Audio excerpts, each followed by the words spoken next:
Baby, you know what time it is. No, please tell me. It's Studio Johnny Q time. Oh, really? That means it is time to drop your nerd drawers, baby. Oh, yeah. I don't know exactly what that means, but I'm sure it's sexy. Well, it sure sounds sexy. All right. Let me see here if we can do this. Oh, we are all upside down there. Let us...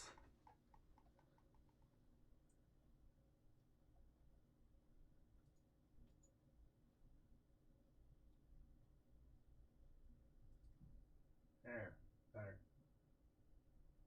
Alrighty. Hello and welcome back, fellow time travelers. Johnny Q here again in studio. Johnny Q. Back at it again. This is where we try to take that sweet, sweet nerd stuff and make it a little bit sweeter. Currently, what we are doing are we've been reviewing some of our boards here. Let's see here. Yep, and that'll work. Let me get some of our cameras going here so that I can monitor the action. And let's see here. Well, that's a horrible camera view.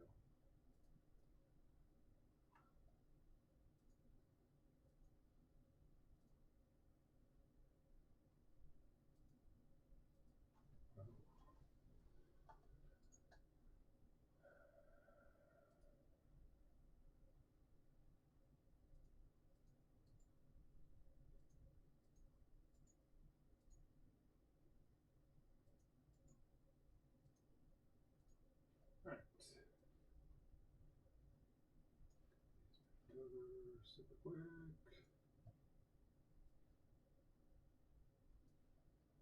At least have the output projector. Hey, Tater! Good to see you, brother. Good to see you, my friend.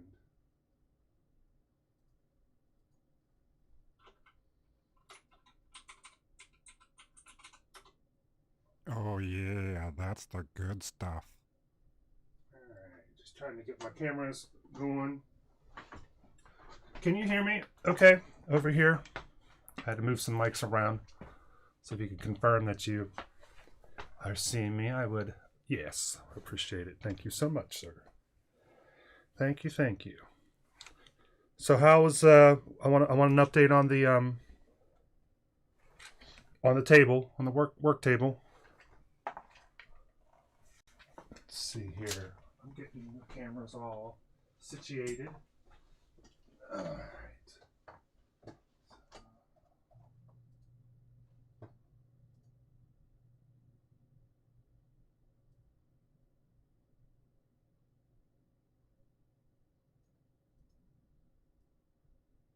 Oh, I thought that you'd actually been to that place before. Was that your first time actually going to it?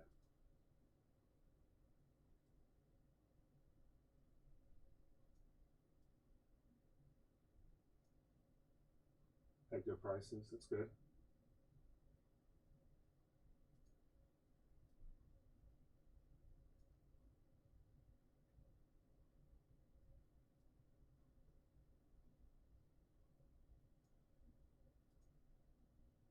Whoa. Choo. All right. I think I have something I can work with now.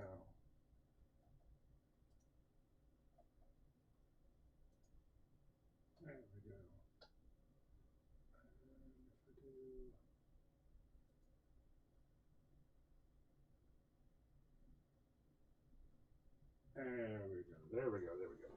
All right. Now make these cameras focus on something slightly more relevant than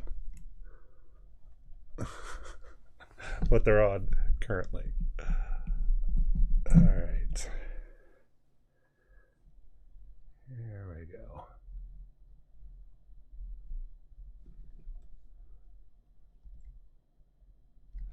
Actually, you do not get to be here.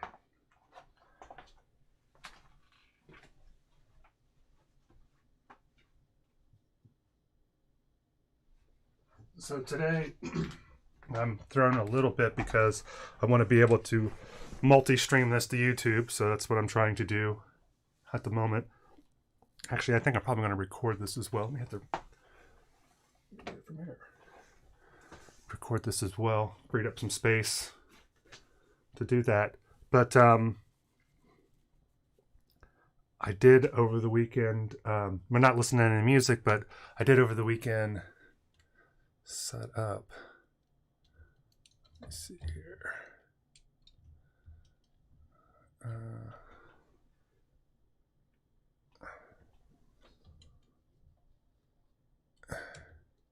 A rack for the CDs. And we can.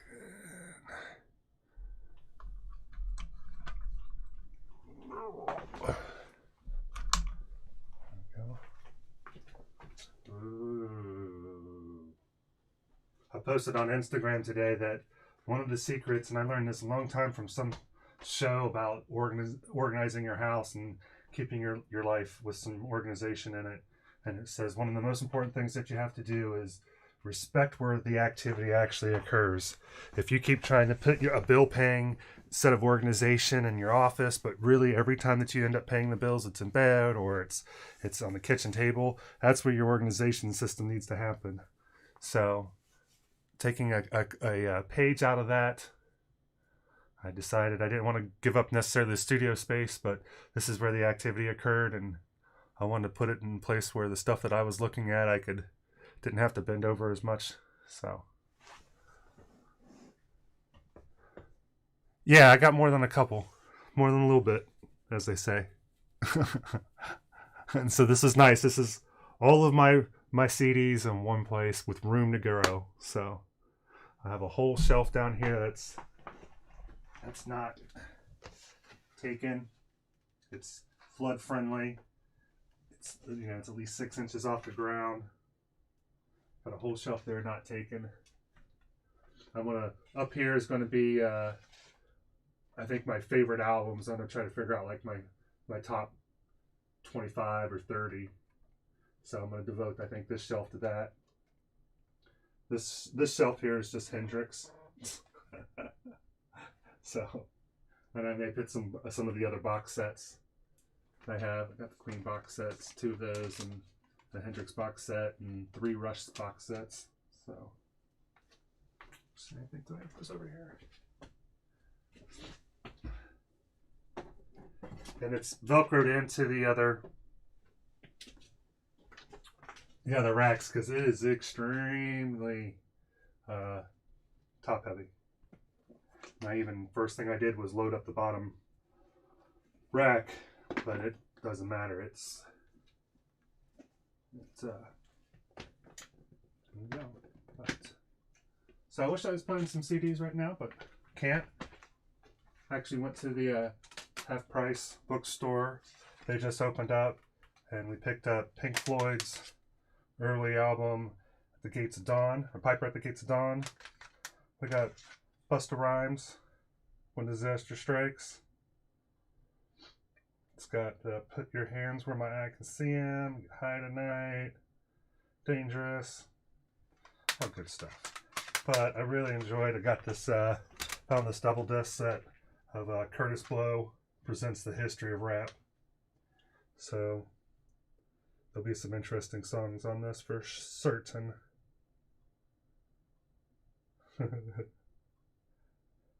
The theme from SWAT. That's one of the amazing theme songs.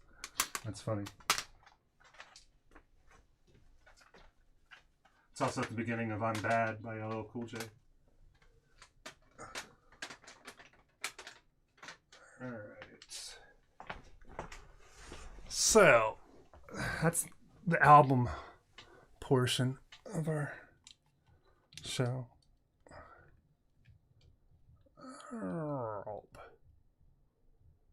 Alright, so I want to do another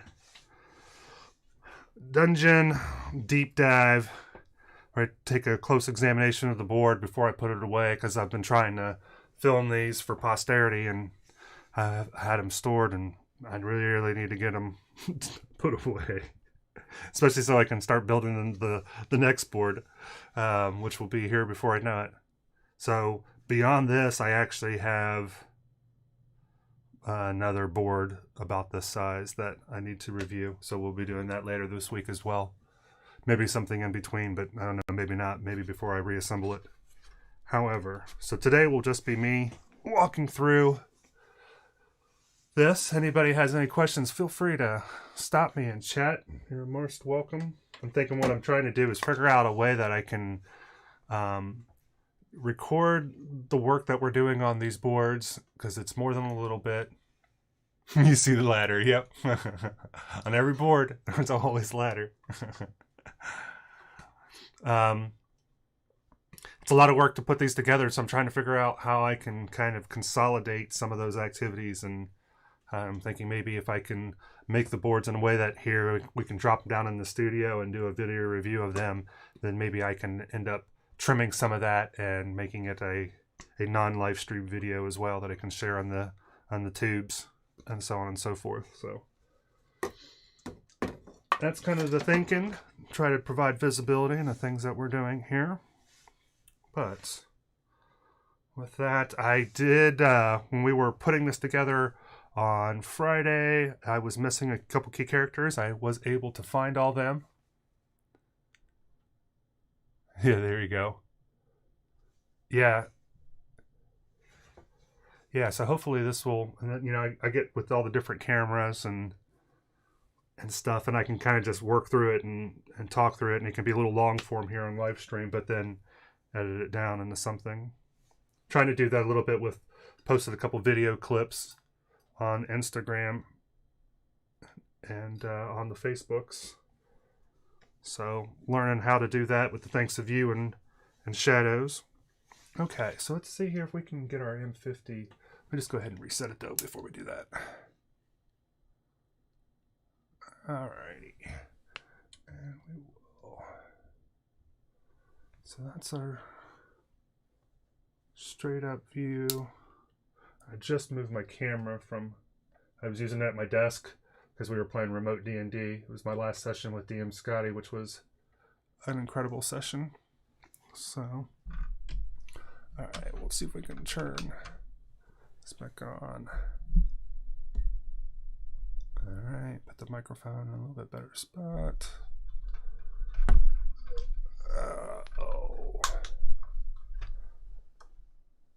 Okay.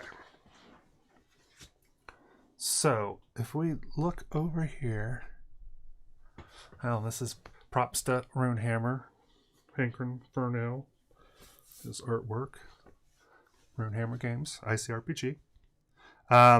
So this was our starting area, and I like to try to, when I'm doing this, to have a clearly defined starting area. And I'm gonna get my my purple tentacle finger. Probably a phrase that you didn't think somebody would say today to you, but here we are. For illustrative purposes and for making it easy, especially on the picture-in-picture. So I like to have a starting area for the group, a little place that when you kind of start the adventure, generally they can get their bearings. So here we have the three main players and their three pets. So we have Dart here, we have Furion, who's more of kind of like a druidy type, Dart's kind of a roguey type, and Shasta is just Shasta. Shasta's pet is the genie, Dart's pet is the cat, and Furion's pet is the mini treant. We'll see if we can get in there with the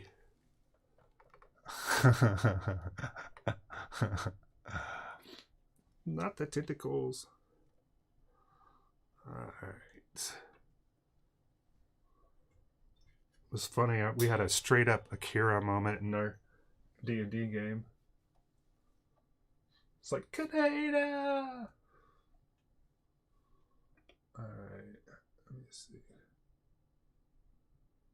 Kaneda starts morphing into everything. Alright, let's see here.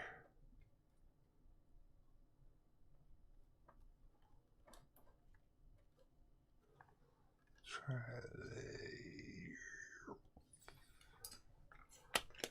Alright.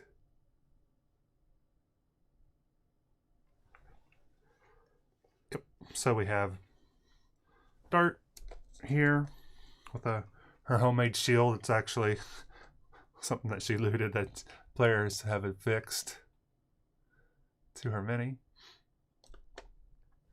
We've got Shasta back here. We've got Furion's pet. It's like Treant. Little genie. Shasta has a little genie. And Dart has a little kitty cat. And notable NPCs that are traveling with them. This is Thorg, who they actually freed from their first session in the bar. And he was the one that they met up with in the sewers. And then Reyna, who is one of their kin and kind of the whole reason that they're here doing what they're doing. They've been having dreams separately. The players all had dreams of Reyna. And in their quest to find her, they ended up chancing upon each other. And in our first adventure, they had been captured and were going to be turned in for bounty. And that led them to come across Thorg, who was imprisoned, who they decided to let out. And they met up with them later in the sewers. And he took them to Reyna. And they've been trying to figure out where they go from here. They've learned that they all kind of represent different fundamentals of magic, and the Supernal Regency, who is the local main force. Anybody with red, generally red in armor, is usually Supernal Regency, and their limited experience. They are been hunting magic users, and so these sort of orphans have found their way to each other, and knowing that magic is not always welcome, that's kind of where they find themselves in their adventures. So Reyna, she is a little persnickety at times, and well, actually, even before that happened, yeah. So I have our ceiling view. So here again, we have our starting area here.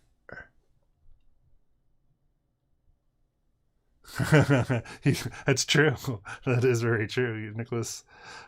Spoilers. Hashtag spoilers. That's what's funny. We're doing this backwards. So this is just a recap of what's already happened. So Nicholas has insider info. So Reyna and Thorg, that they have an existing relationship. He's kind of been a caretaker to her. When they come here to this place, she says that they're here to find the monkey, and if they find the monkey, that they can find their way. But first, they got to find the monkey. That he's key. And Thorg, when he comes here, he notices that this place has been ravaged, and it's been ravaged by people that he thinks are some of his own people. Let me see here. And there's a couple places on the board where there's these giant stone creatures that appear to have been in the battle. I think we also have one. Let's see over back in here. There's one back in here as well. Let's see if we can.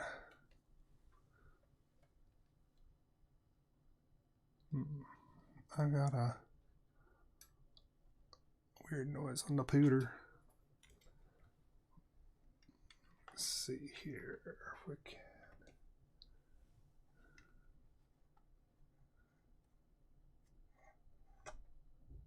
Yeah. So he kind of freaks out about this, and this place had been damaged before, but so the ruins aren't necessarily new, but it's obvious that there has been this military force has taken up within it. But Thorg is really confused by what the stone folk would be doing and all of this business, and he ends up flaking out, and he tunnels off. And then Reyna, she goes stealthy straight up off the bat. And let's see here.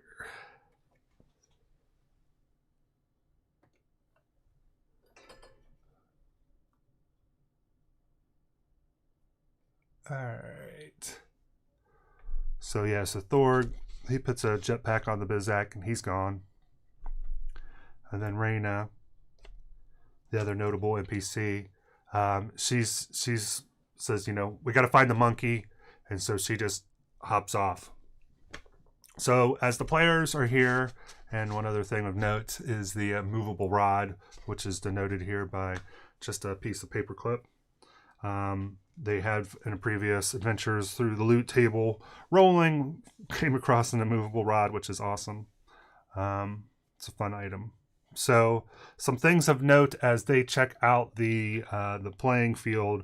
One is that there are a lot of military on the board. I think even more so than what I'm showing here.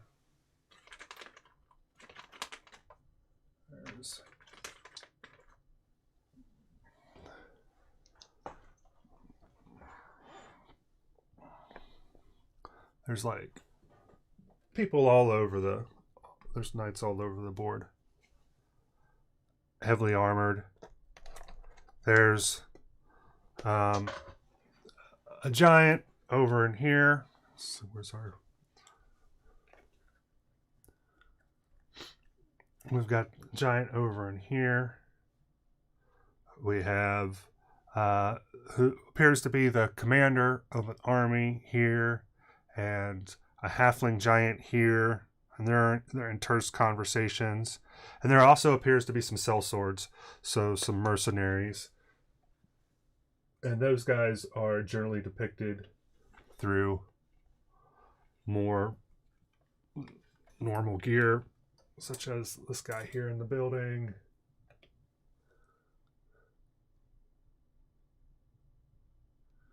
There is this giant over here who seems to be getting taunted by some goblins over here who probably should be doing some work, but they're being mischievous. We've got the halfling giant over here, and we've got this commander of the guard. I believe her name is Treya. And we have also a doored area here with an archer on top with a ladder. We always try to have a ladder somewhere on the board. And then one of the most other notable things, well, there's one is that there's some cobwebs back here. Let me see if I can arrange this a little bit.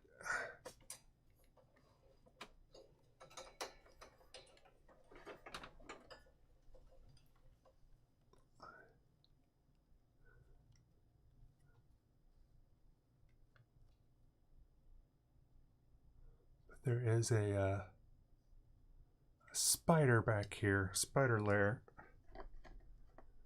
and denoted to the players by, oops, hanging corpse. They've seen this before. They know what this means, so they are aware of that.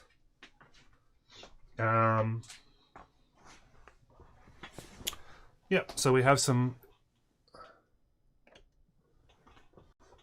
So their starting area, they're kind of clustered in here. There's a burnt down building. There's some statue with a spider over here.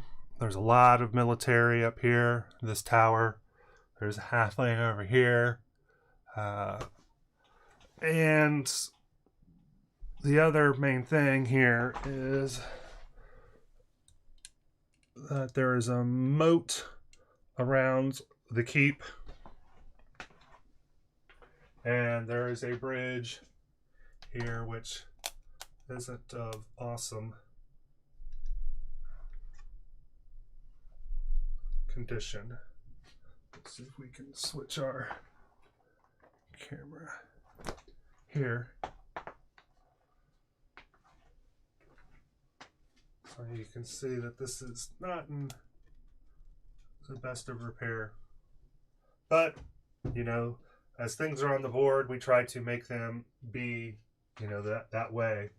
So there is a rope that is attached and one that isn't. That means something. So that is, as it is on the board, is as it is in the game. So there's elements there that they could potentially use or interact with.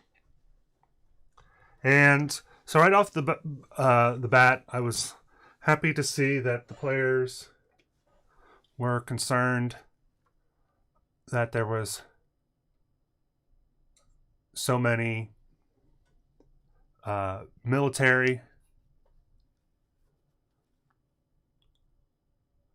but after a somewhat heated conversation between the halfling giant and Treya, a lot of the military disperse. Some of them away from the scene, some of them deeper inside. And so they're left with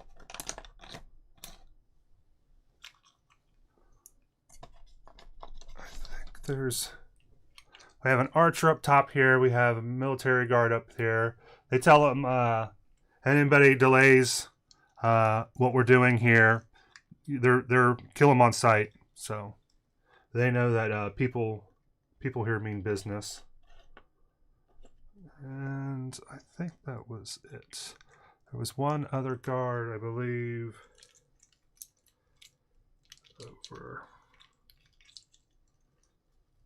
over here.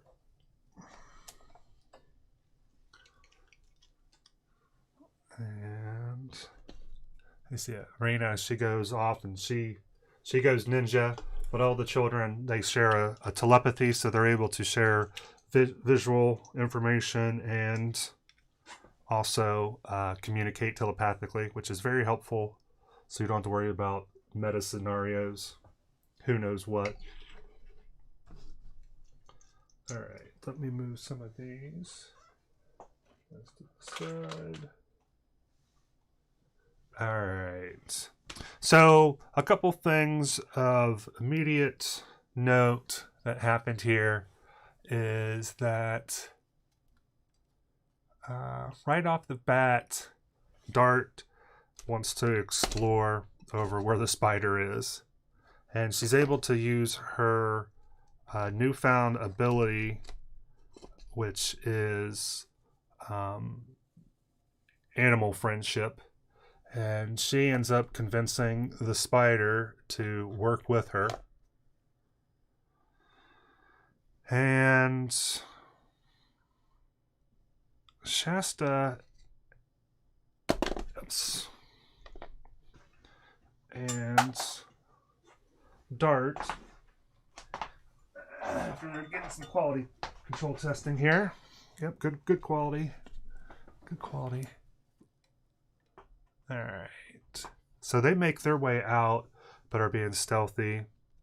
Their pets are with them, and she has her pet being stealthy as well.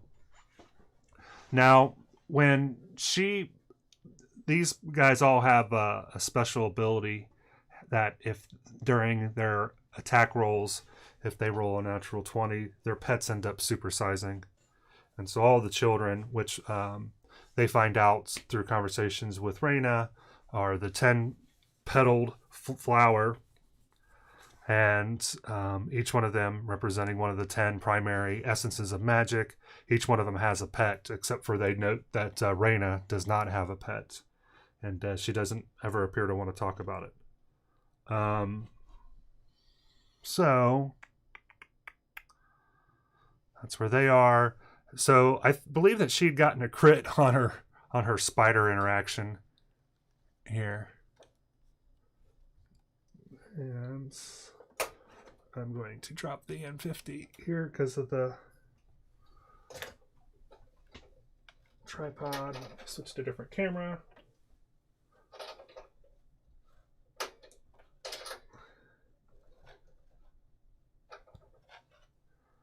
All right. Move some of this stuff out of the way.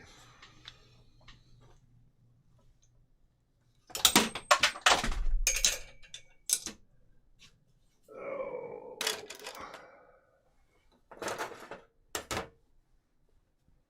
All right. Here we go. Let's move this closer.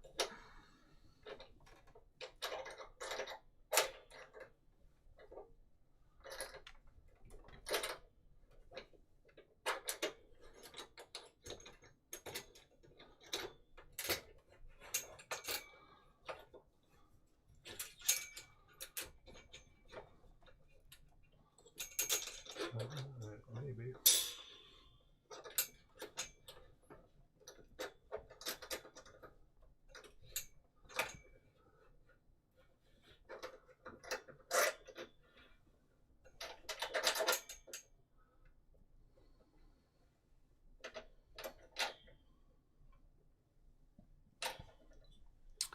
All right. Now that we've moved our M50 stand here a little bit. All right. Let's go ahead and reset the M50. All right. And thanks everybody who's tuning in. We appreciate you. Feel free to say hi during the stream here. Just doing a recap of our session. All right. So, all right, here we go. Yeah, so she was over here, and I believe that she had gotten a natural 20, and so that made her pet actually supersize, and she gets to roll. She gets to do a D20 roll, and depending on what it is, it's a different animal that her pet changes into. And her pet changed into, crazily, a spider, a giant spider. So she had this one natural spider that she had under her control, and then she had her pet who had supersized into a spider. And this guy up here, Archer up here, was taking pot shots at him. And because of that, and because he had a ladder, which Dart has ladderphilia, I think, which is an unnatural love for ladders, she was bound and determined that he was going to be the target. So she sent both of her spiders up the wall, which was pretty amazing, actually. And so they were creeping up this wall here and interacting with this, and I have to tell you, this guy was very shocked to find two giant spiders to come up and attack him. And at that point,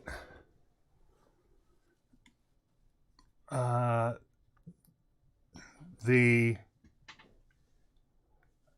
ladder ends up coming off, but it critically fails, and it ended up hitting this guy who also critical failed, but the ladder ended up getting damaged, and it was damaged to where 4 of the rungs were broken.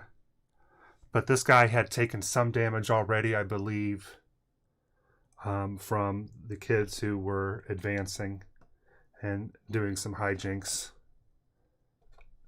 And Shasta had gotten her pet involved with him.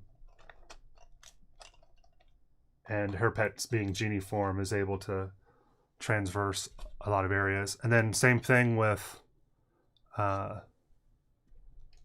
Treant pet. He had he can easily climb surfaces like craggly rock and stuff like that. So he was up here as well.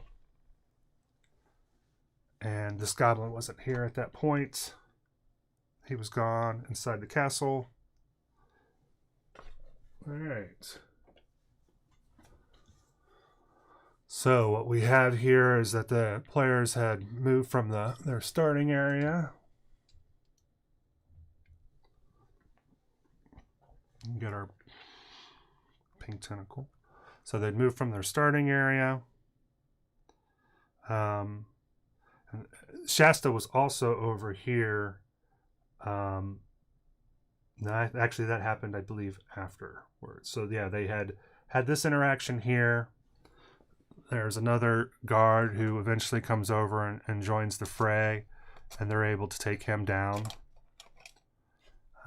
This guy gets taken out by the spiders. Yep. Yeah, so he's taken out by the spiders. Treant's up here. The ladder comes down, and they... trying to think if there was another guy came over, and they ended up falling him. Treant pet comes back down. All right. And at one point, the Dart's pet ends up becoming more normal sized. She rejoins them, and they go to make their way in. However, there was this giant over here, and he was sleeping.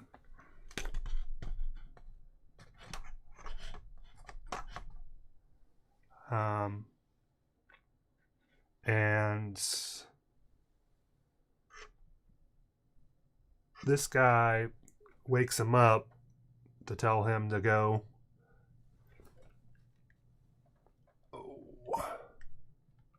See what's doing over here. Shasta used her genie pet and ends up pitting him successfully using the immovable rod to some chains that he has here, so they affix him, and that delays him for quite a while.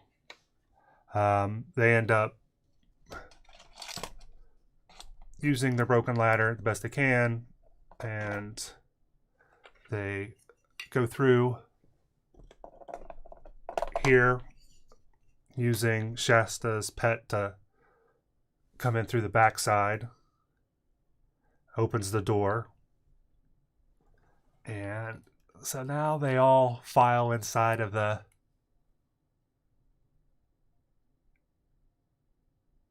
tunnel. So they're all up in here.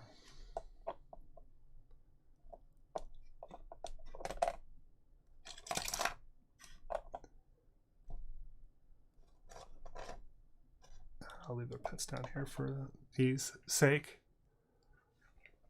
And then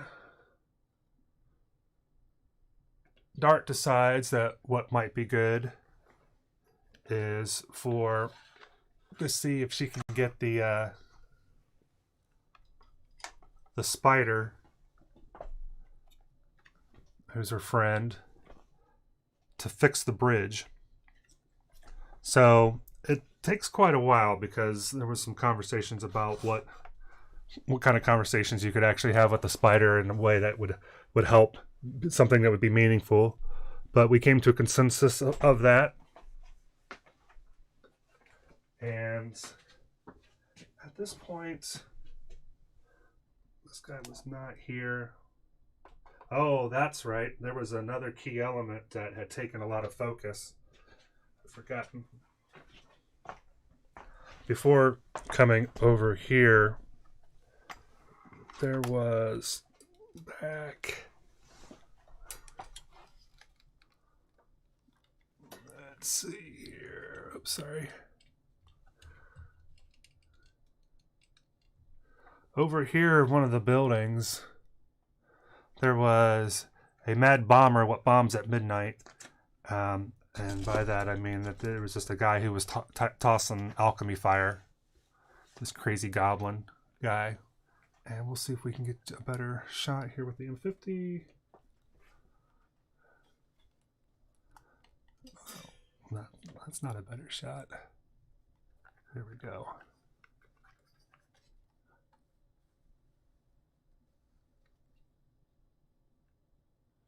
Yeah. So that's him back there. So all the way over there, he was throwing some stuff. Now, Shasta had, through a previous adventure, gotten a special power-up that would essentially let her have an automatic crit. And so she threw, they had looted this area over in here, and they had randomly got an alchemy fire. So they used that to automatically crit the Mad Bomber over here. And so this whole building ended up catching on flames because as a result of that automatic crit made it explode into where he was doing all his bomb preparation. So that whole building caught on fire, and that drew the attention of almost everybody that was nearby. So all the guards over there ended up being involved in that. So that actually gave them an opportunity to work on the bridge.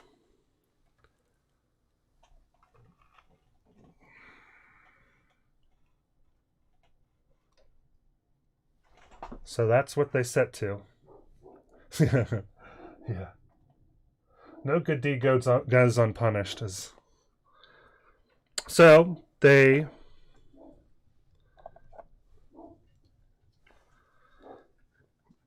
let's see. So they're all inside of here.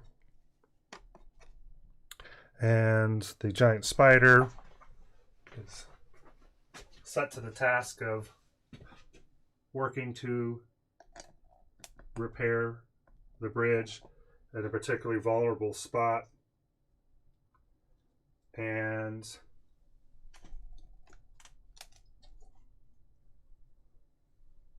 let's see here.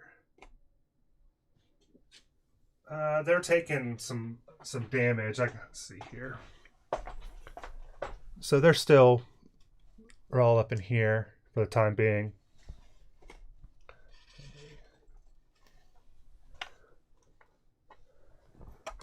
And we'll represent that by just dart. And they're taking some shots from some archers nestled in the buildings here. Over here.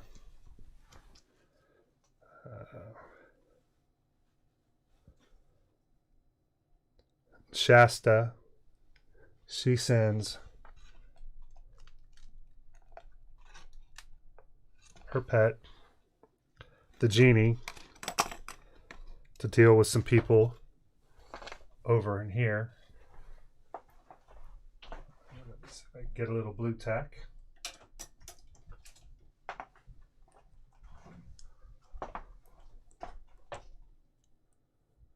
All right.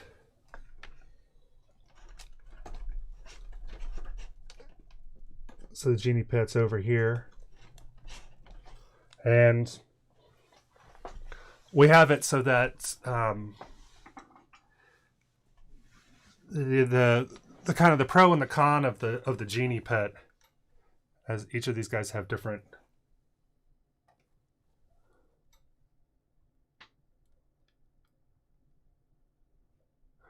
pets. So you've got the cat, which is, probably more adept at attack, but is good of, traversing different things. But whereas the treant is adept at like climbing walls and things like that. And the genie can, of course, go over air and water and different things, but it can't really attack directly. So Shasta always, when using it to attack, always has to be creative. But recently, it's through exercise of using it more and more, basically has the spell Mage Hand, and so can do things that the Mage Hand can do. So this one, there was fun parts of, like, you know, trying to pull the guy into the water, and I think at least one of those was successful. So was able to pull him into the water.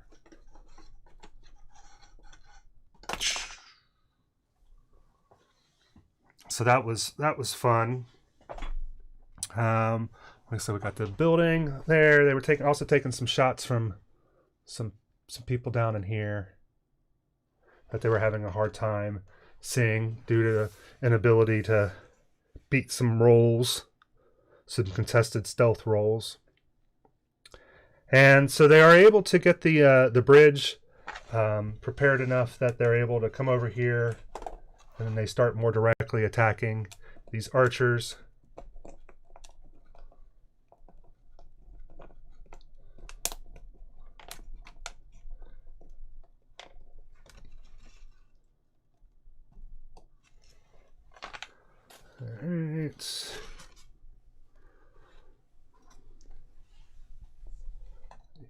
All right. We were all over here, and then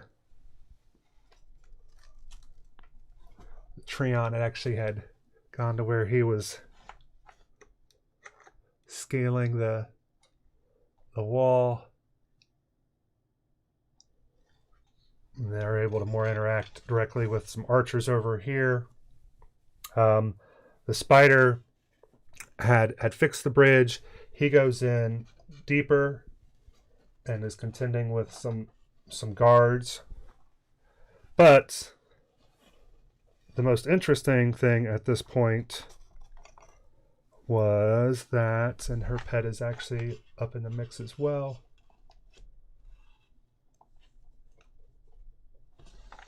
All right. The most interesting thing at this point is that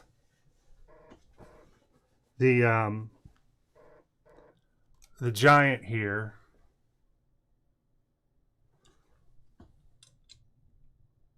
is able to finally get the movable rod freed from the movable rod, and Shasta ends up bringing her pet back to retrieve it, but he's coming this way. So they've fixed the bridge, but they've got this giant now who is going to be coming over the bridge. So he comes up here. He's over here. That's so nice. Just ask me what you'd like me to do, and I'll try my best to help. You're always so helpful, computer. Never be in doubt of that. So yeah, so we've got that going on. Let's see if we can move another camera here.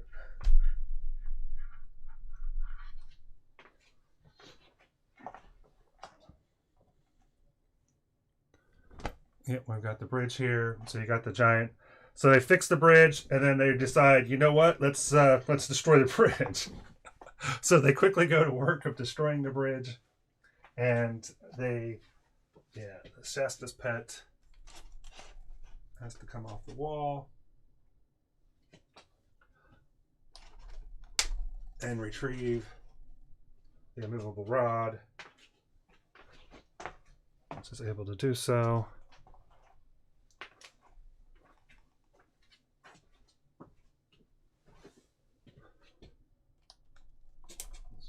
Here for the time being, something like that. So they start to work with using magic and end up setting fire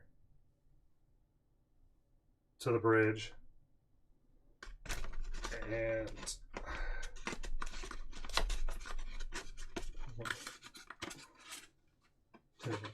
just looking. They're good.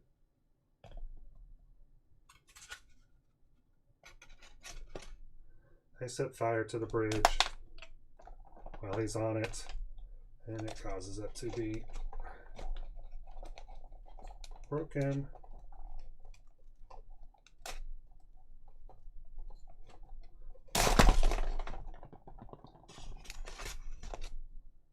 Causes the bridge to be broken and him to fall down into it, and it says, "I've never had swimming lessons." So it was really fun because it was like, let's fix the bridge, let's fix the bridge, let's fix the bridge. Oh crap, let's destroy the bridge, let's destroy the bridge, let's destroy the bridge. So that was fun. We'll see what that looks like on our.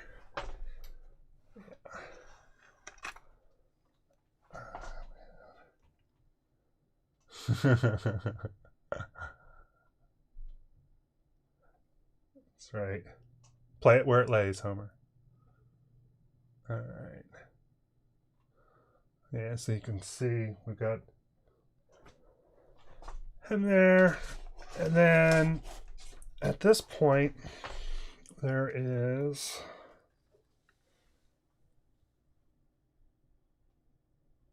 a guy over here.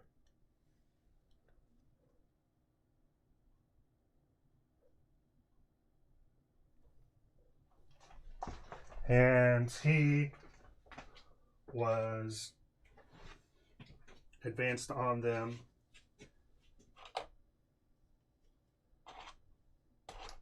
And was trying to smash him with rocks and such.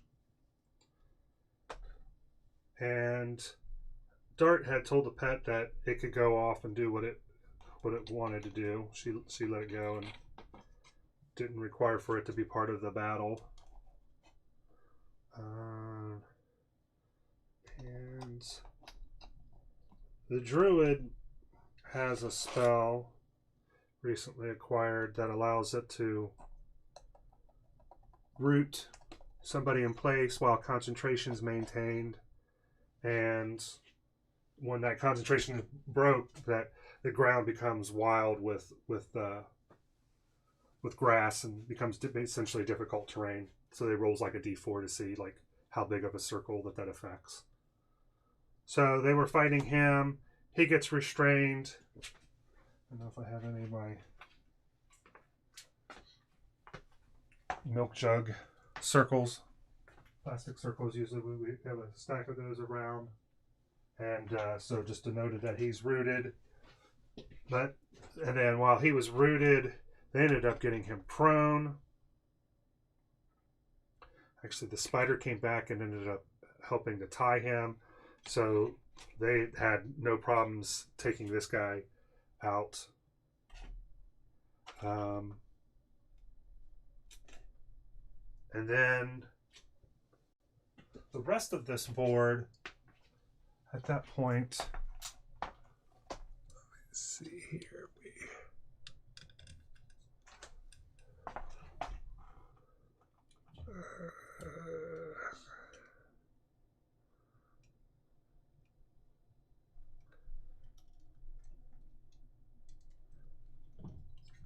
Let's see if I can.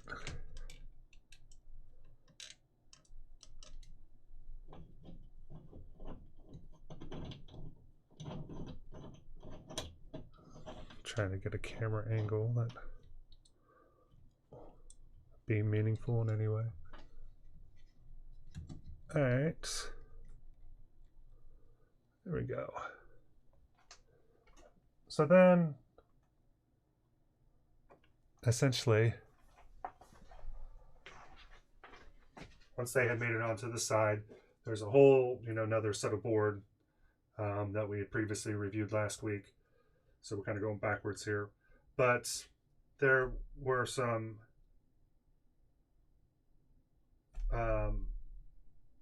guards here. One of the first ones that they'd actually seen was the halfling giant. He was on here, but he ended up getting pulled away. There was giants that they found that were in here as well, several of them. and they actually had been put to the task of helping to put out the fire that was going on over here, because this fire had spread to this other building. So this actually had taken a lot of attention from people on the inside. And there was some goblins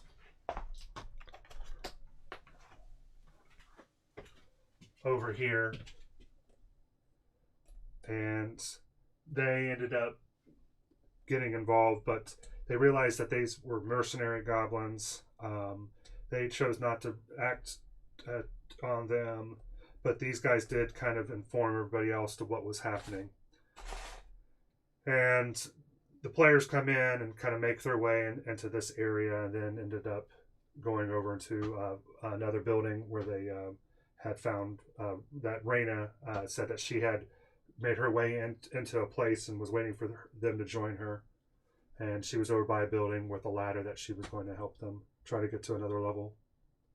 And I think that's pretty much the recap of these boards. Now, this was probably, to get through all this, it may have been 3 nights, 3 different sessions that we had. Because I think that it was like one session before they even kind of got up to here. It was another session getting over here. And then it was another session kind of moving off of this board into the next board. So I think that, and then the next board, I think we ended up spending 4 sessions on. The inside of the Crystal Keep. All right. So with that being that, I think I'm actually going to take just a couple quick pictures with the phone and then tear this down, which is weird because this has been up for about 6 months. So I'll tear it down and I'll show some of the components, here that we used. Kind of set them aside, and you can see the mix of everything. All right. Again, hope everybody's doing okay. Hope everybody had a safe and sane weekend during the zombie apocalypse. No more and more people are going back to work, so hope that you're maintaining that as well. Please feel free to give a shout out. I see Johnson that's hanging out in chat, and Bristle Rich, another viewer. Commander Root, Shiloh May, Qbot Studio JQ. What's up, brother man? How you?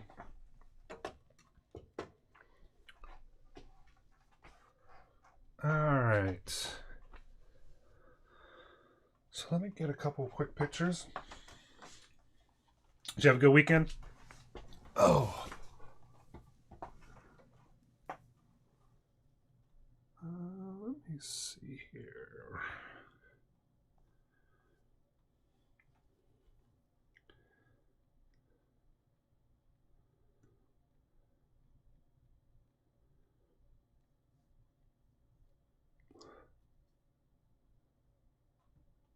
Thanks, man. Thank you. Yeah, yard work was a big part of our Saturday morning.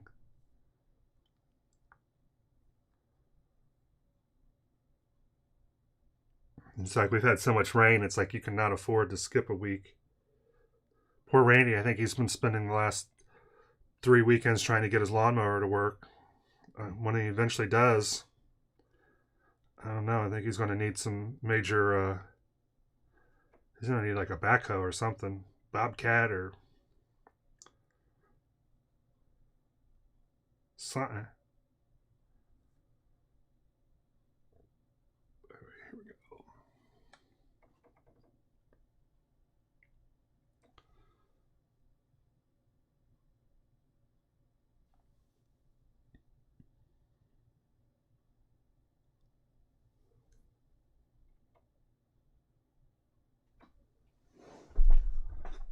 Oh, I don't have to take too many pictures here because I took several ones. We're actually playing. Oh.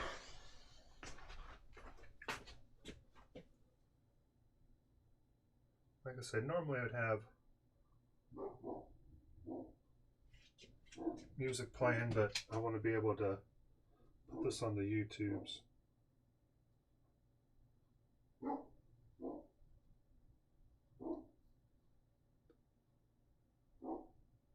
For no other reason, it'll stay indefinitely there, whereas Twitch will only keep it for a couple of weeks, especially at my current karma level. Oh.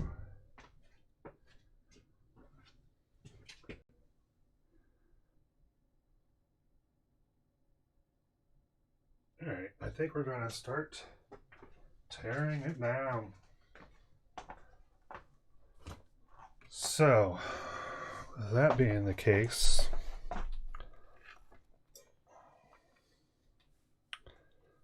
let's do a reset on the M50. One of the things I liked about...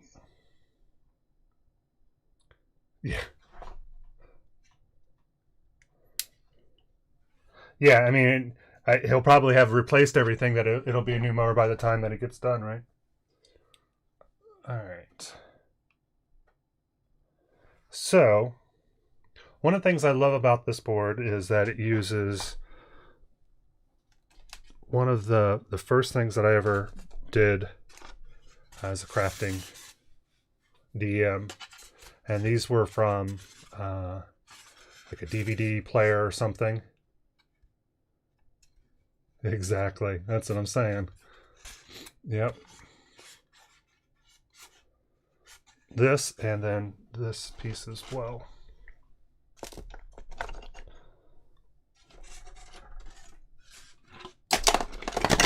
There you go. This was, you know, something that was like fit on top of a packing to protect a DVD player or something, stereo or something. And I just thought that I could use this as some sort of room wall, and this could fit here. And so it seemed like there was just good possibilities to using them together or separate. We try to keep things as modular as possible. So I think I ended up using an expired ballpoint pen to do all the line work on these bricks. And yeah, I'll never, ever, ever, ever, ever, ever, ever do that again. So there's much smarter ways of doing this.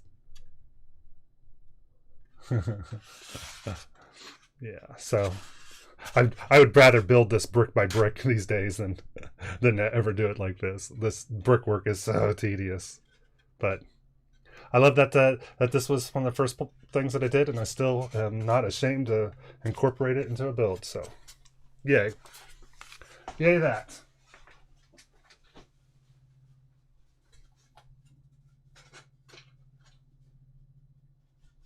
One of the things I specifically liked about this that kind of captured my imagination with this piece is, you know, you got a little thing here that you could always put a different type of emblem on, and you got a little staining area where you could have a guard. And it's like, yeah, that looks like a great little entranceway. This looks like something that I've walked through in World of Warcraft. Or all right.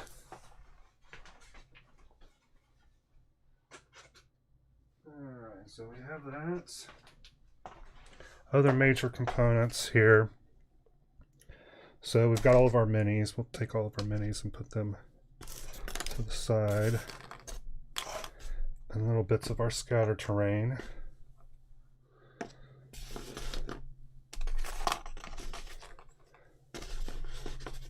And usually for NPCs, most of our mobs are just pre-painted WizKid minis. For the most part, I'll buy a blind box every now and again of those, and over the last 3-4 years I've built up quite a collection. And then on Miniature Market, there's some that I really wanted, and since you get them random, I've bought those a time or two when I found them on sale. I'm trying to think of, see if I have something up But yeah, this is like one that I wanted and I couldn't get, so I just ended up buying.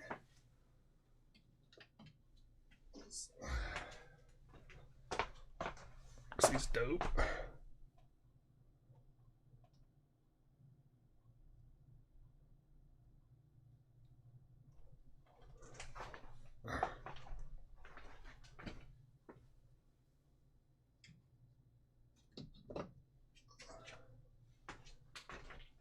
Alright. But yes, that's where we get most of our minis. And then like for the military guys, these actually came from a game that went out of business. I think called Confrontation by Rackham. And you can get these pre-painted guys, military guys. And I ended up picking up a set of these for dirt cheap. I think I got like 12 of these, and then Wolfmen and a plastic thing for like $20 or something. It's a damn good deal. And then I ended up finding another set, I think for about the same price at Half Price Books a couple years later. So I picked them up. So I got plenty of these soldiers. Then you have a mix of things like this, which were store-bought, but got Q sauce all over them. We definitely did an upgrade on these, made these look a lot better.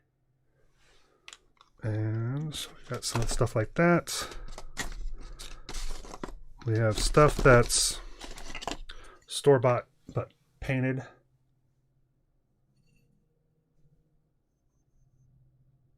So we got this terrain that's like that. We've got stuff like, you know, this that we got from the Michaels, the fairy garden section, where they always have a miniature section that's seasonal, whether it's a Christmas village or a fairy village or something. We've got Dwarven Forge specialty pieces. So this trapdoor that ended up not being play. And then what really inspired this board was just this modular bridge piece from Dwarven Forge. And it comes out in sections, and they have magnets,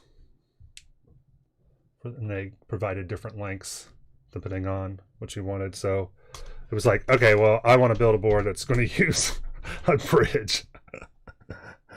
Full disclosure, it was pretty much all it was about.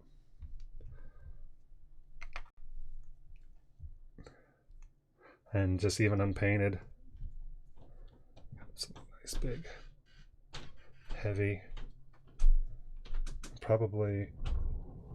Oh, it's like plastic so that they don't slip, so they grip real well. But yeah, this is dope.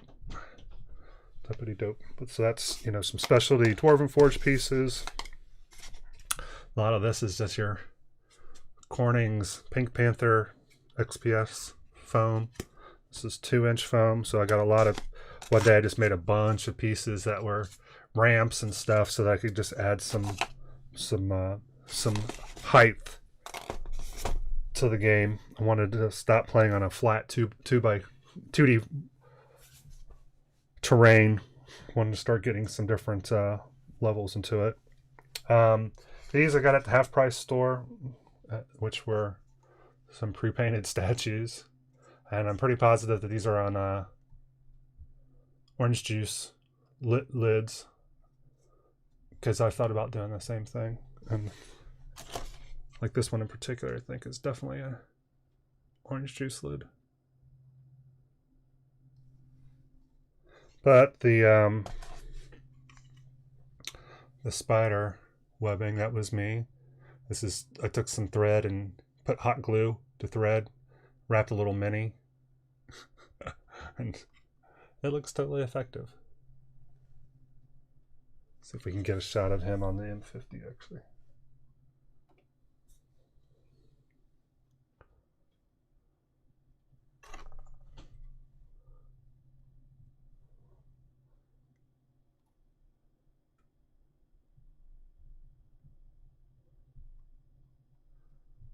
So that's effective.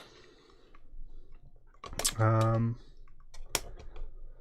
yeah, we have a whole slew of the 2x2 stuff. These were some artwork pieces that I had. A friend who gave me. And just were fun to throw in there. These were some store-bought from the half-price store.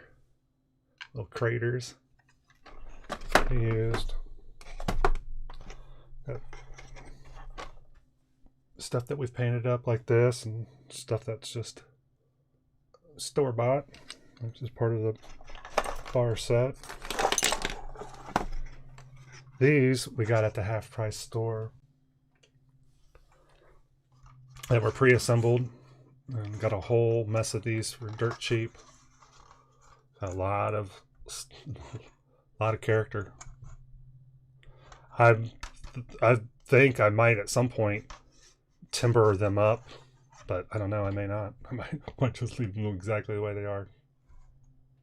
So yeah, this is there's got one here, one here, one here, one here, and I don't know. It makes up maybe a quarter of what I got.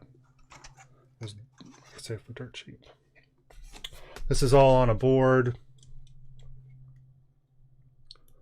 That's a 2x2 pink insulation board that I ended up making gridded. One side is like a wilderness terrain and the other side is like a marsh water terrain.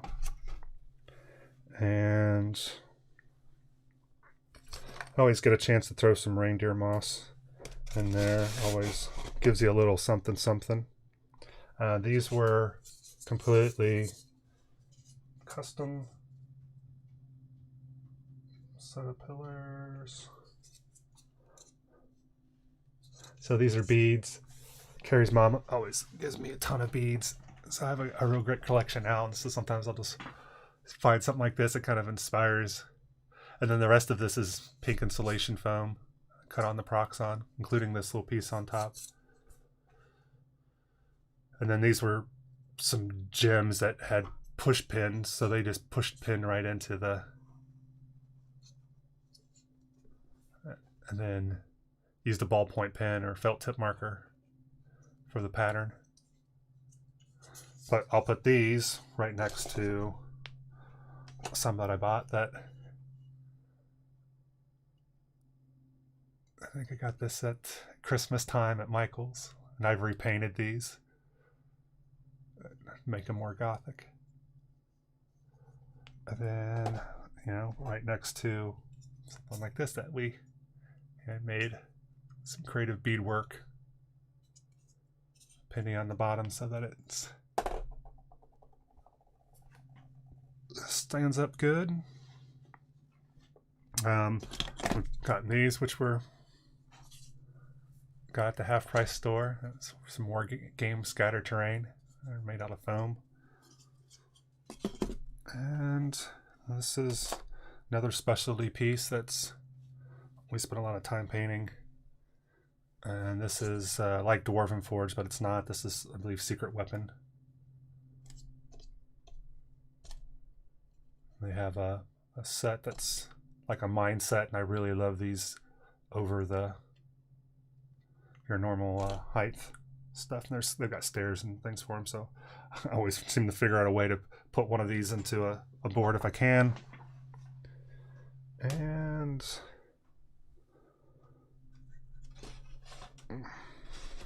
some other terrain bits. I need to make up a ton more of these. This is actually store-bought, but I need just a bunch of these because these guys like to catch everything on fire. And speaking of fire, yeah, this is another one of our favorite handcrafted bits. This was a knob from an armoire that we ended up not using this for, and beads that have hot glue that are painted. So I use these brazers in just about every single game. This was a D&D miniature, but we painted it to make it a little bit more grimy, bring a little bit more character to the leaves. So, Mad Bomber. Let's see here.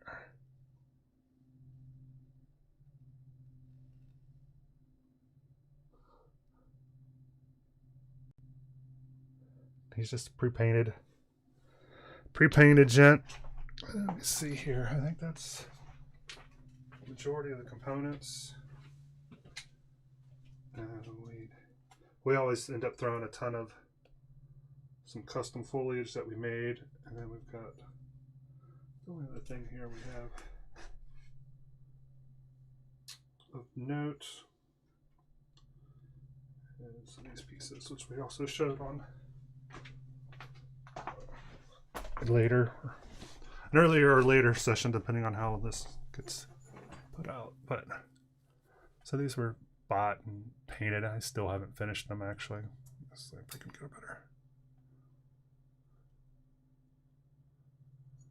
I'm gonna do more of a metal on the doors.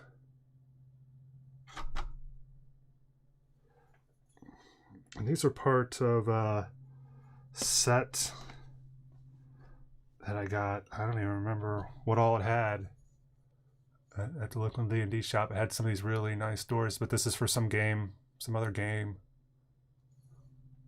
So we got those.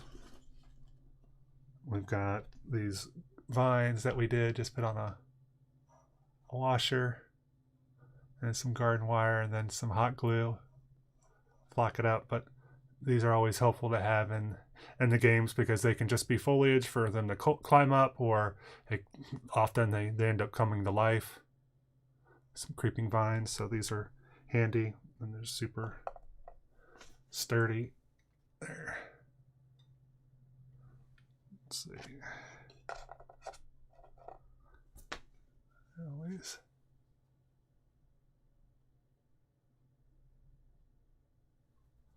Let me see here. And another little crafted piece that we did is our switches. So this was a plastic gear that I gotten from like the bead section. Dremeled it in half. Put a piece of rounded foam in the center. And then some other beadwork for some switches. So I ended up making like 4 of these, and I love these. And they have withstood the quality testing. You can drop them and be hard with them. All right, I think. Oh, and then the one last piece. This is one of my most favorite pieces. Is the water actually. This water is nothing but hot glue.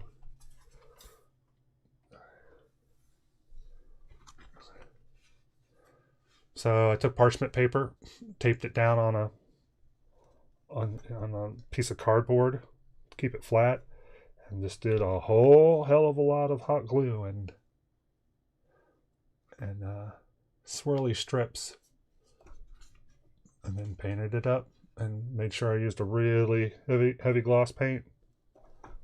And these were my 2 pieces of modular water. Whenever I need some water, these do the trick.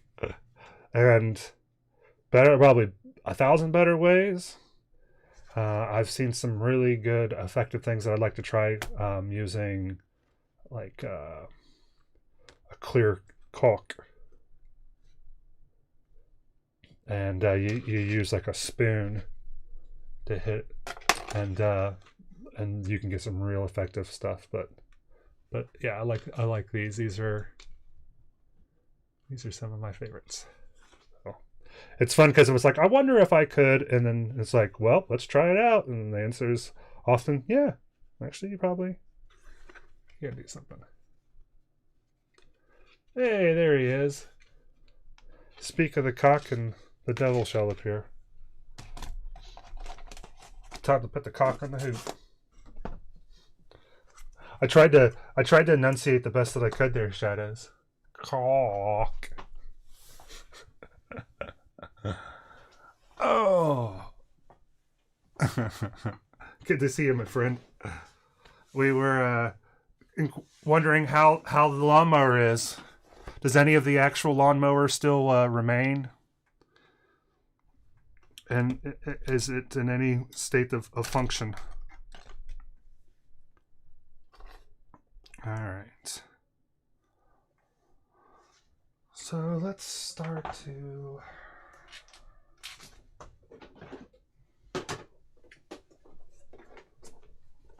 I'm really starting to enjoy these things for terrain storage. They stack. They got little dividers in them. Oh, gotcha.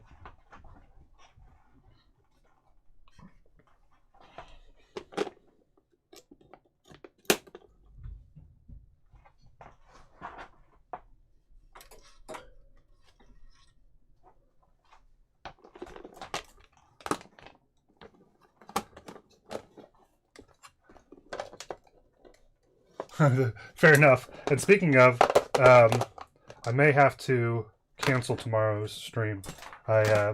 Carrie's mom is in the process of moving, so tentatively we will be canceling. Unless I find out that time slot there's nothing going to be going on, then I'll go ahead. But I think it'll be likely that that's what we'll be doing. All right, so let's go ahead and put some minis here. See, PCs, NPCs. And I have a board, it's like an old thimble board, that when there's notable NPCs that come into the world, I try to put it on that board. Reminds me of Clash of the Titans, and Zeus had the wall of miniatures of all the people. Alright. But it's been a little hard as I've been playing some of the games upstairs and some of the games downstairs. So, it's like trying to figure out how I'm putting some of the stuff away, and I think I just need to move most of it upstairs where I have a lot of my storage stuff. I'll try to do it here. Put that stuff in here.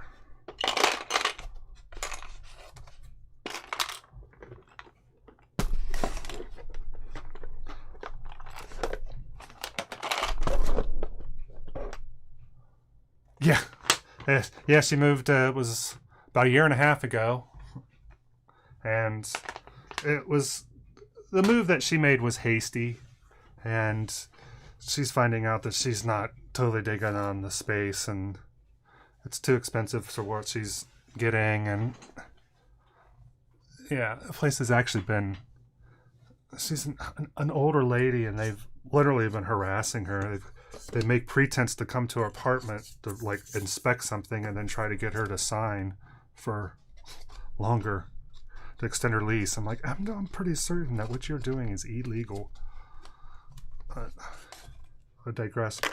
It's a moot point now because she is moving. So it'll be good, and she's moving to a senior focused community, so still, you know, an apartment scenario, but everybody there is senior. So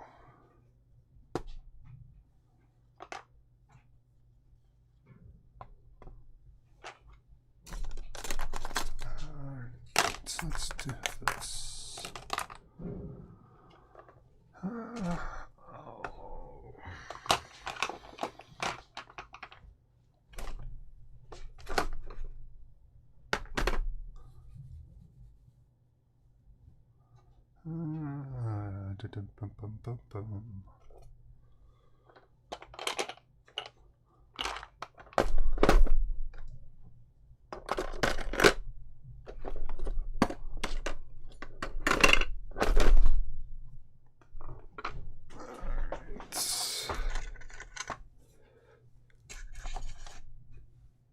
Yeah.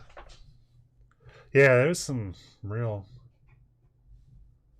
Yeah, it's... Yeah, I think they were having some quota issues, and so they were being real...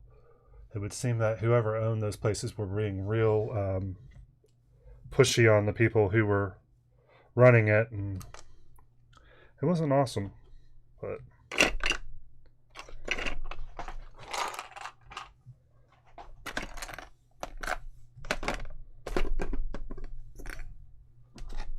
So we're excited that she's getting a chance to be someplace else. I think it'll work out well. It'll work out better. It's a smaller place that she's going to, but it's considerably less, so easier to manage, easier to financially manage. All right, put this here.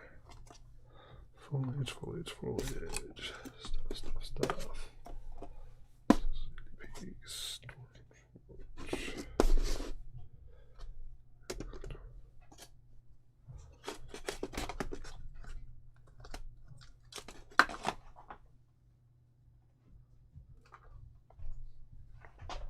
All right, making some progress.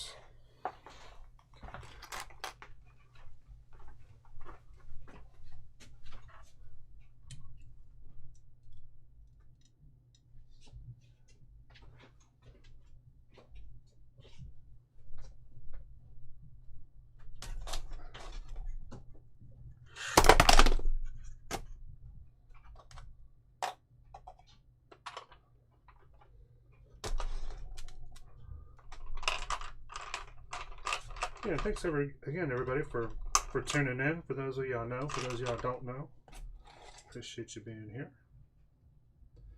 All right.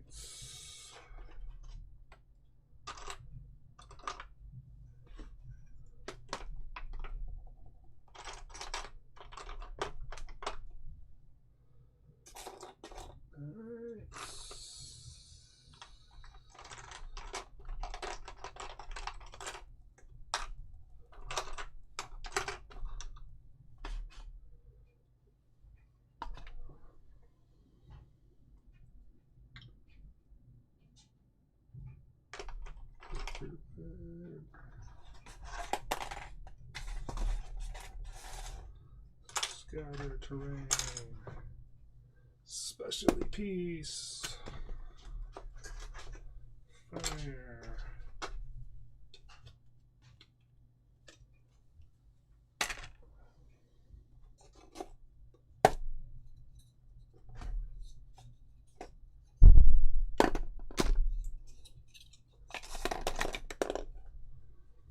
And this piece is actually from my Balrog piece. I picked it up at the half price bookstore.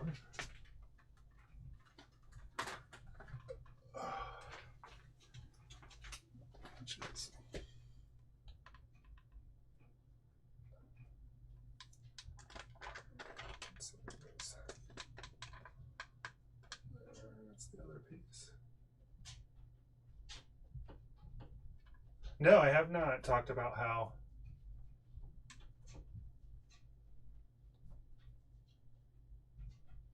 I haven't talked about D&D.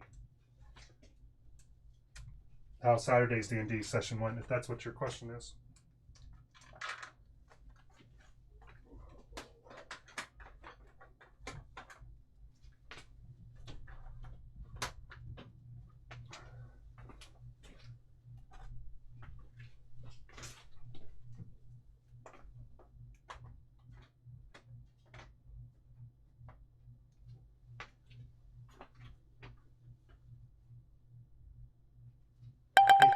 Yeah, I'm looking forward to being able to try to pull that out and display that Balrog. It could definitely use an upgrade on the paint job. All right, got this. These are more of the foam.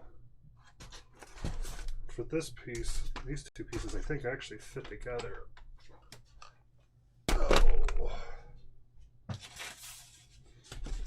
Like that, so I just cut it and flipped it so that I can use them, and then it's not obvious that it's the same cut.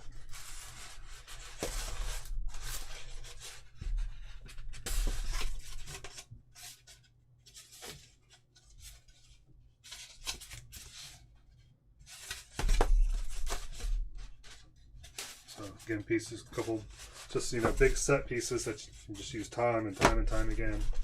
This combined with all of these pieces.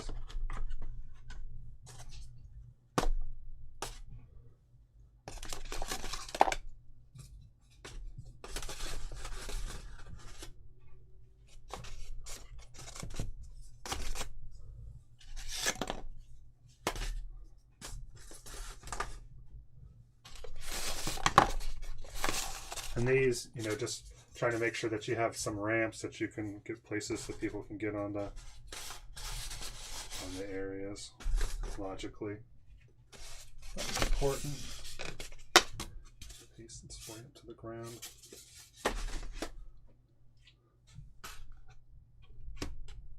Alright. So this is pretty much our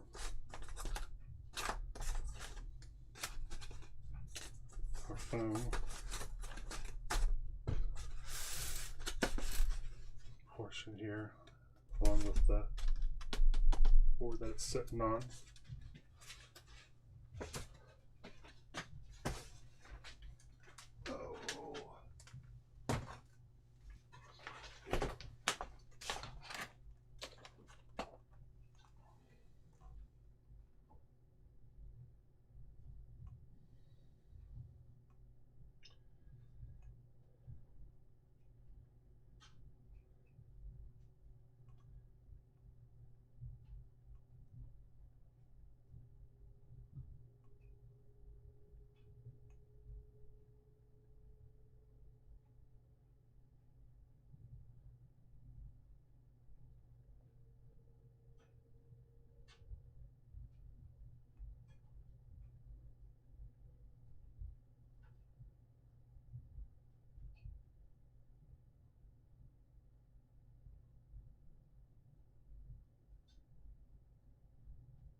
Alright,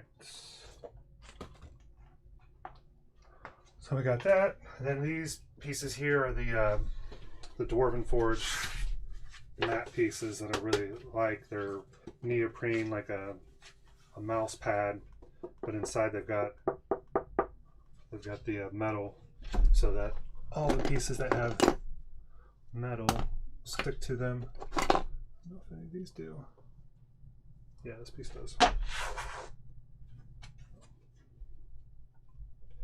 And that makes it real nice, even if some of your pieces are magnetic, that you can kind of just put it there and move these. So I think I'm going to be using these from now on,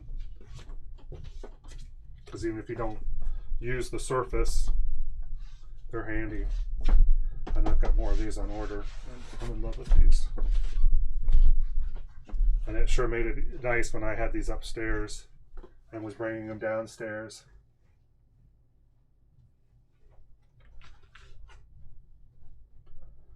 It made it a lot easier to be able to deal with it. So I think every board that I make is probably going to be done in 12 by 12 components.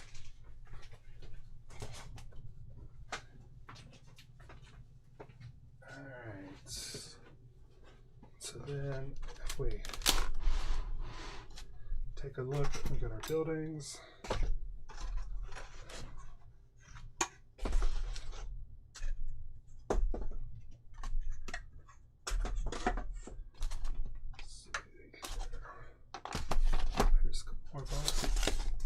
Foam riser pieces. So it's just so handy. Getting easier to make. Alright. Got here.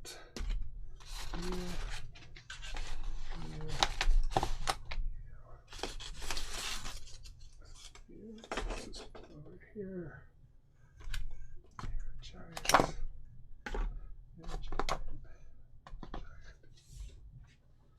Alright.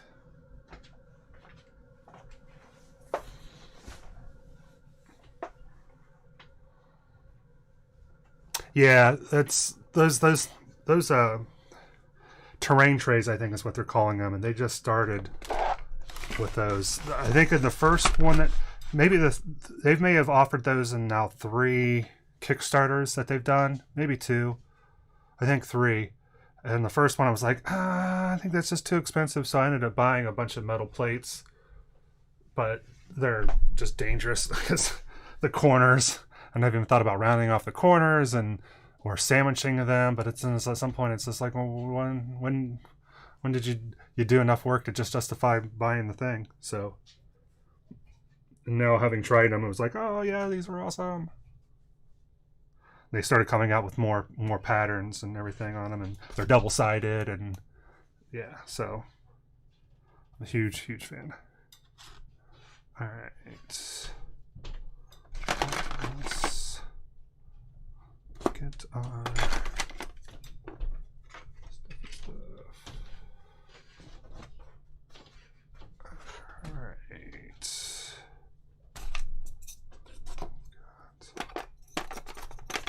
Here. This is all just temporary, hopefully. There's that.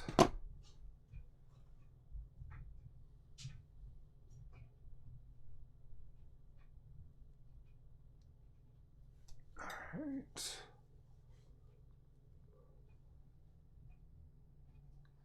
Alright. So these pieces here. For the time being. Good there.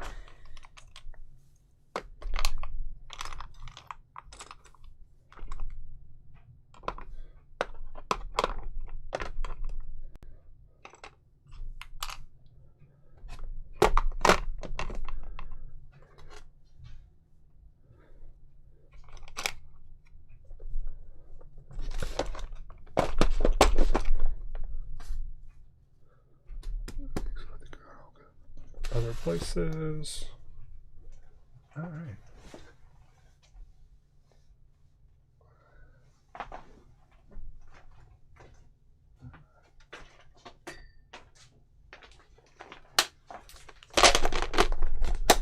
Oh yeah, and here you can see, like, so from that other board, I forgot I'd set this to the side and hadn't assembled it. Which you can see here is a whole section that's very easily transportable. At least half of these are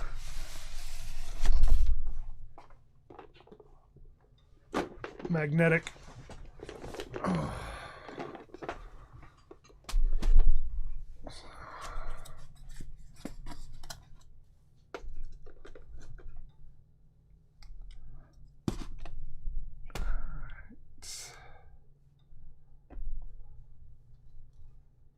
Reindeer moss, custom foam pillars. Let's see here. Dwarven forest pieces, dwarven forest pieces, dwarven forest pieces. 3D printed.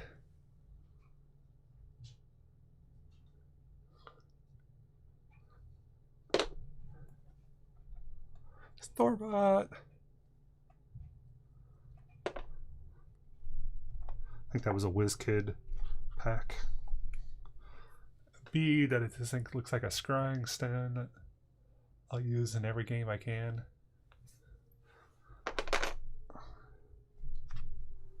Specialty piece.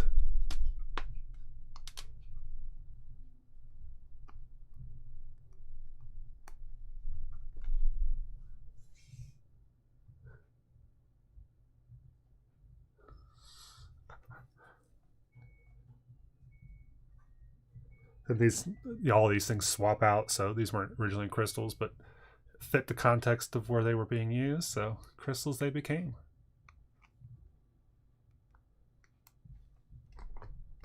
Alright. Homemade piece from one of the first things I ever made. It still gets used. Painted pieces with unpainted pieces with partially painted pieces. It's all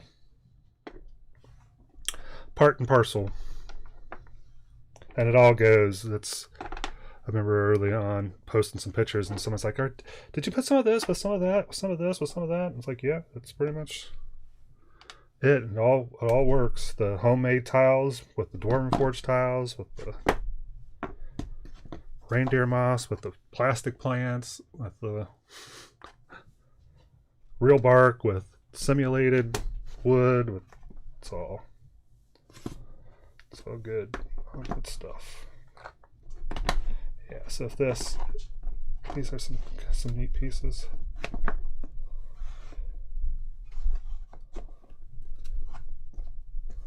So you actually got the so you can then these you can have them in or out. Oops.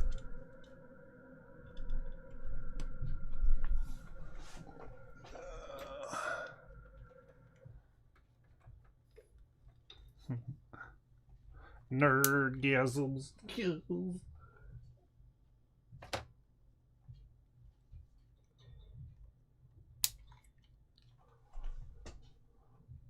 see what we can get with our M50 here. Yeah.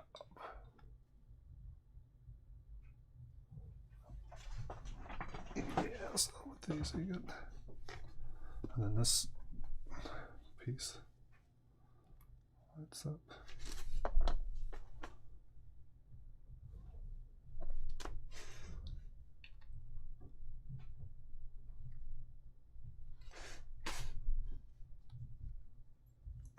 This.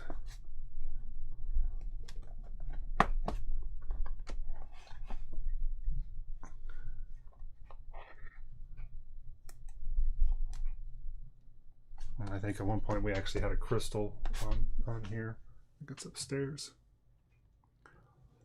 But that was pretty cool because it actually shone through and glowed.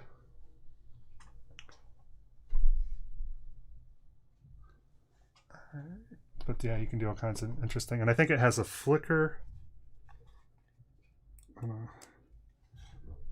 Yeah. So you can do some interesting things with this. And yet it's meant so that this piece can specifically go on top it and cover it. Modularity. This also had this piece here, which is magnetic. It's nice. You can really anchor it on things. But yeah, all kinds of options.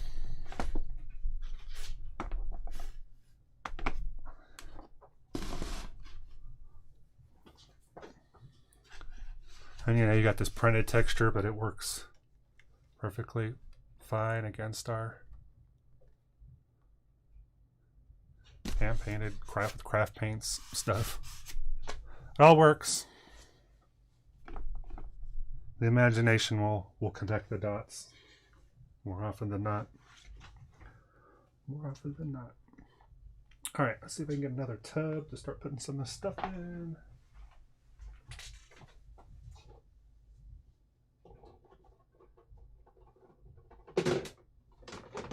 And Shadow, I did start watching Age of Ultron, and I'm glad that I am, and it's like, oh yeah, I forgot a lot about this, and but I'm really enjoying it, and it's interesting having some perspective. Like he mentions Endgame in it, and it was just like, ooh, and just a couple of things that happen. It's just like, oh, I kind of look at that in a different light now.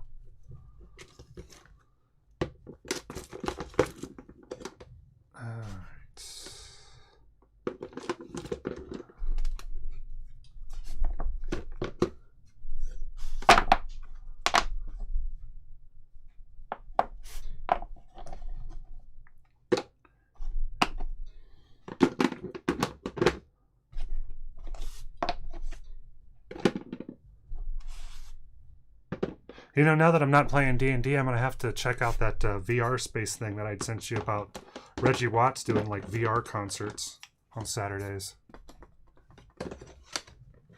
I was like, yeah, yes, please. All day, hair day.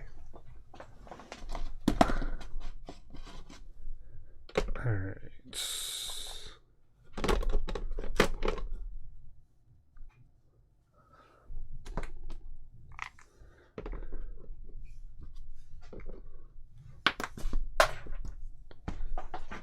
Oh,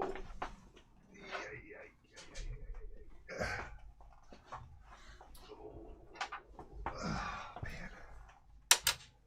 My back still is not recovered from all of this table work.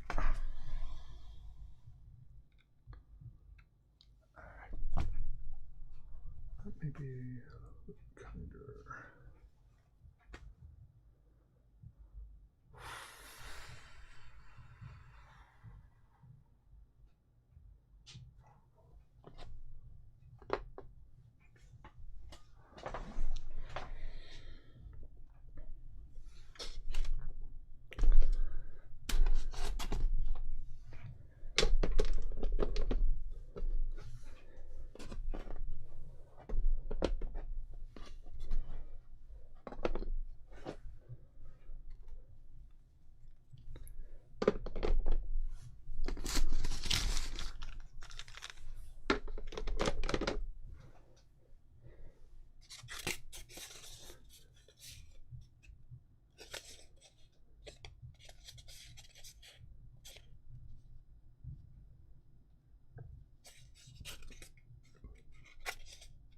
You would be super cool.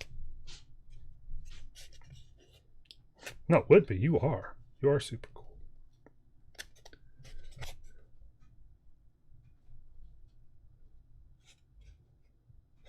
And then that's when Johnny Q went off and became a grown-ass man.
I do need to have a grown-ass man audio command. I know we do have the quote from Johnson saying, you know, who doesn't use the term grown-ass man?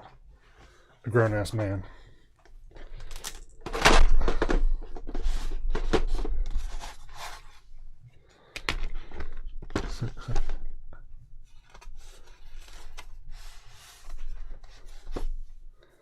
All right.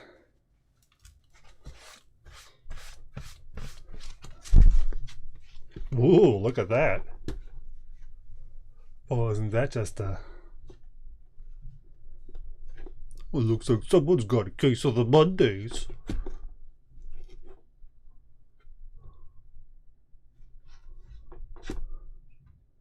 That's gruesome. I totally forgot that monstrosity is there.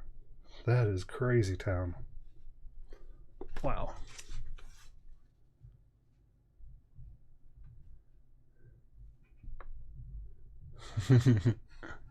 Oh man, I think I'd kick somebody's ass for saying that.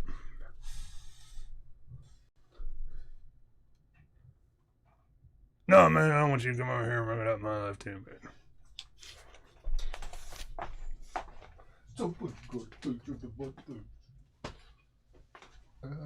Still one of my all-time favorites.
If I had $1 million, that's what I would do.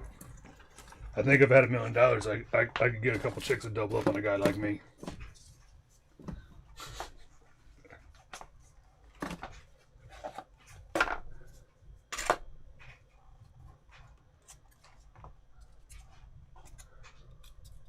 This is covered bridge, that the roof that we were using for some of these buildings.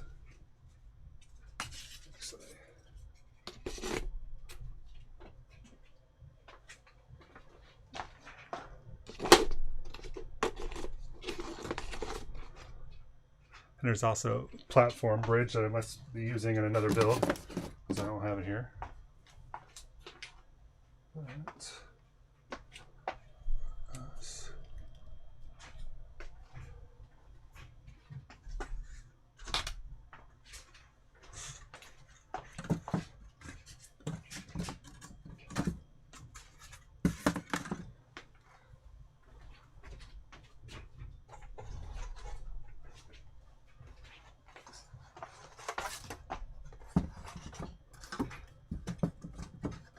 it has to be one of my most quoted movies, I would think.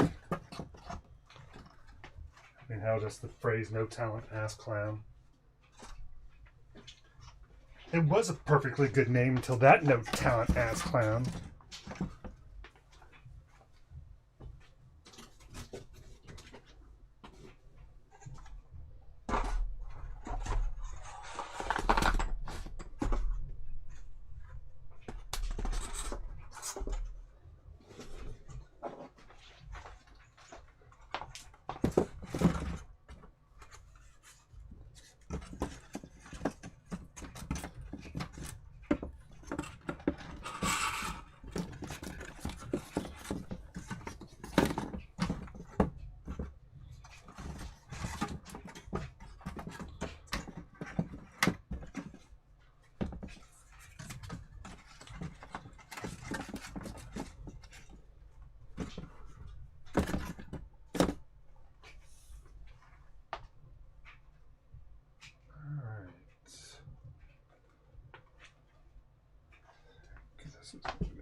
This is the start of the gypsy wagon.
Yeah, so today's t-shirt is Rune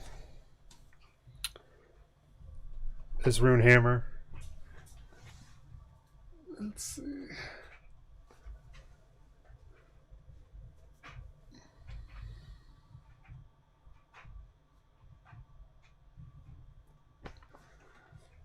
Oh, hankering for a nail.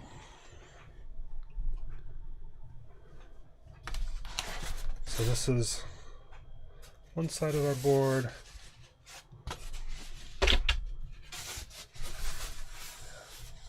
The other side, I was looking for like a marshy area. And I have this board as well. This is just black but gridded. It's black on both sides.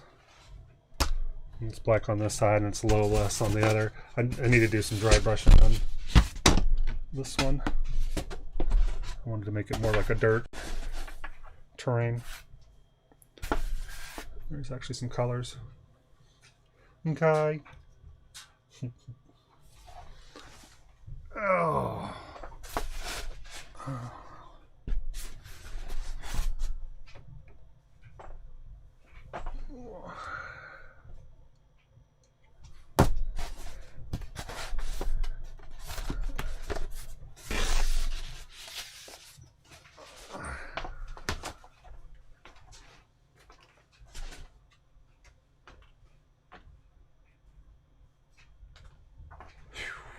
Alright.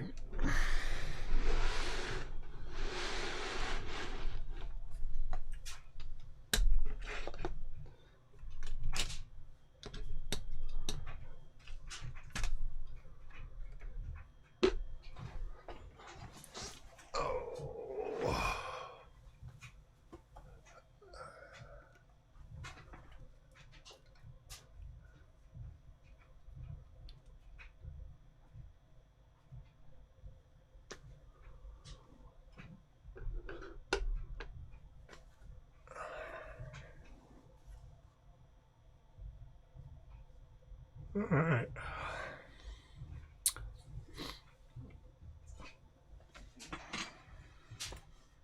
I think that is going to conclude our session for today, everybody. I appreciate you all hopping on while I did a walkthrough of the sessions. I've got some of these boards that we've been trying to walk through, so I appreciate you guys being here and keeping me company for that. and I have one more board that I need to go through, so I think we'll do that this week, and then I can start working on some other stuff and start building new boards. Yay! So looking forward to that. Yeah, thanks Tater, thanks Shadow, thanks Johnson, thanks another viewer, and Bristle Rich, Shiloh May. If any of you ain't hit the follow and the notification buttons, smash all them buttons that matter. And we will be back at this. I guess tomorrow I will be taking off tomorrow, so Shadow will do our thing on Thursday this week only, but I will be back on Wednesday. So thanks everybody. Be good. Never cowardly. Never cruel. Never give up. Never give in. Never surrender. Bow, bow, bow, bow, bow, bow.